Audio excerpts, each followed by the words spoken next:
Hey everyone, just wanted to add a little bit of context to today's video. So for those of you who don't know me, I am aiming to run my 4th London Marathon in about 8 weeks time.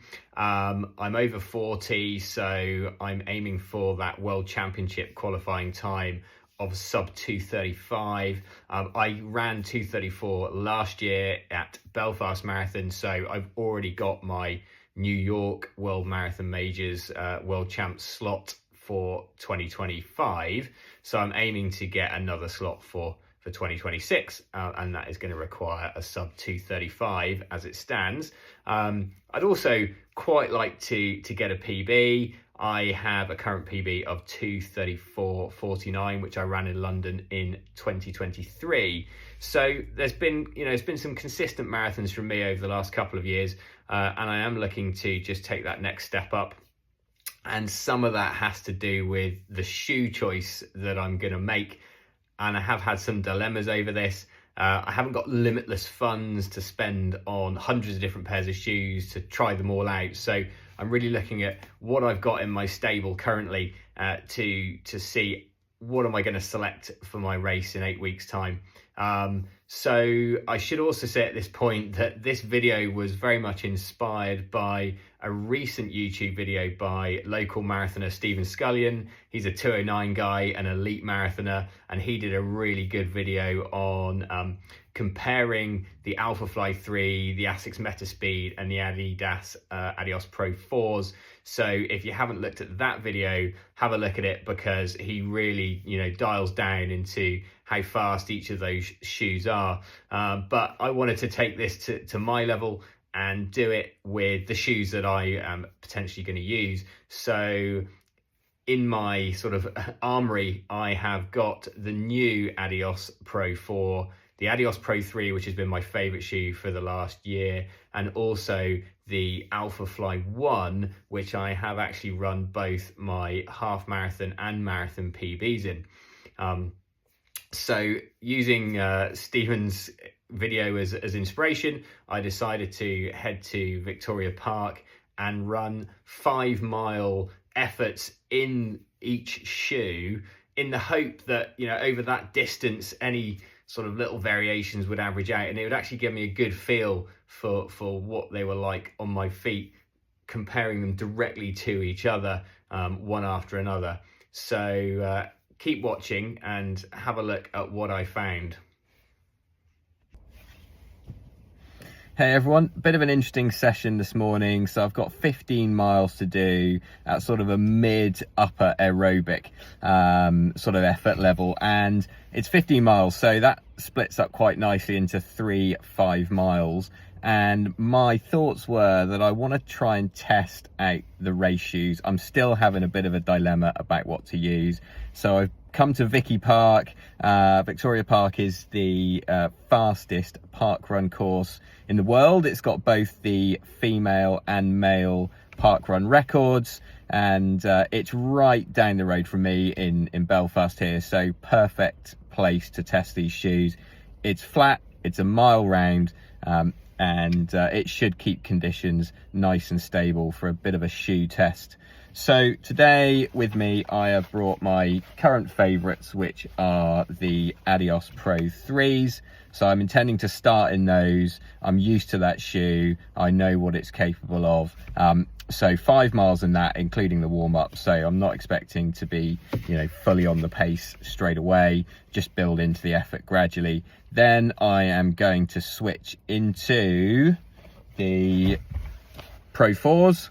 And these are a size 9, and you may have seen my previous video about whether to go up half a size. So I've brought a size 9 pair of Pro 3s and a size 9 pair of Pro 4s. And then a slightly left field choice potentially is going old school back to Nike Alphafly 1s. Now actually that pair of shoes I set both my half and full marathon PBs in, so that pair of shoes has got about, well, just over 40 miles on them. In actual fact, all these shoes have between 40 and 60 miles, so they're pretty new. They have been used. They're not brand new out of the box, but should still be pretty good, in good condition.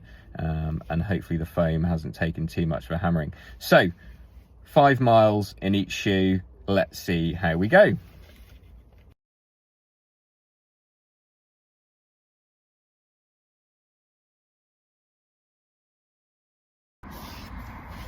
Okay, that's the first 5 laps done in the Pro 3s. I'm trying to hold about 160 beats a minute heart rate, which for me is about 10 to 12 beats below lactate threshold. So I'm hoping that, sorry, I just managed to press the horn there. Yeah, I'm hoping that I don't accumulate much fatigue over the next few miles either. So trying to get these Pro 3s off and switching over to Pro 4s. I'm also gonna hydrate and fuel every 5 miles. So I've got water bottles on the car, and I'm gonna do a beta fuel as well. So just that's gonna give me 40 grams of carbs per 30 minutes. So hopefully try and keep the test as fair as possible.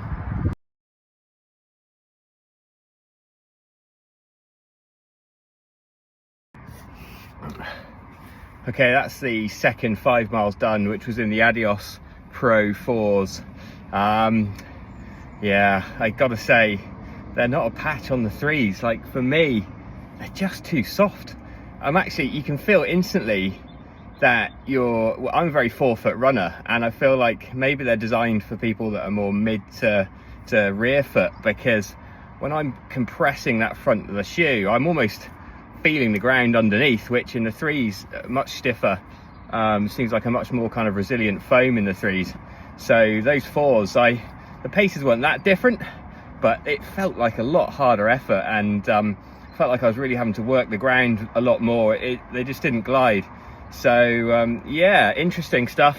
So I'm going to swap into where are they, if I can find them, into the old school Alphafly ones. Now, the last time I wore a pair of these shoes was at Portadown half marathon nearly 12 months ago. So I haven't put on a pair of Alphafly since. So it will be very interesting to see how these go. So I'm gonna have another gel, take a bit more fluid on board, and then hit out and do the last 5 miles.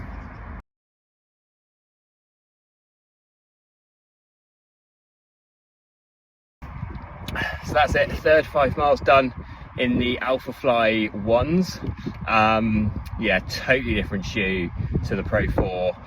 Those air bubbles in the forefoot really give you a lot of energy return. So they feel like a super fast shoe.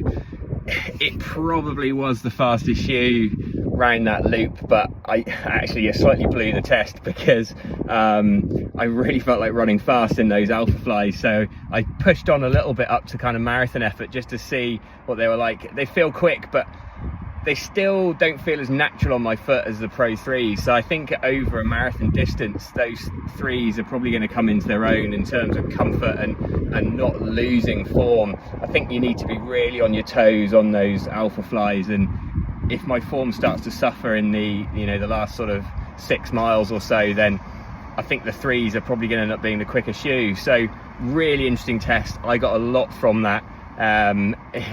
The Pro 4s are just not for me. The 3s still my favorite shoe, and so I think that's going to be the one.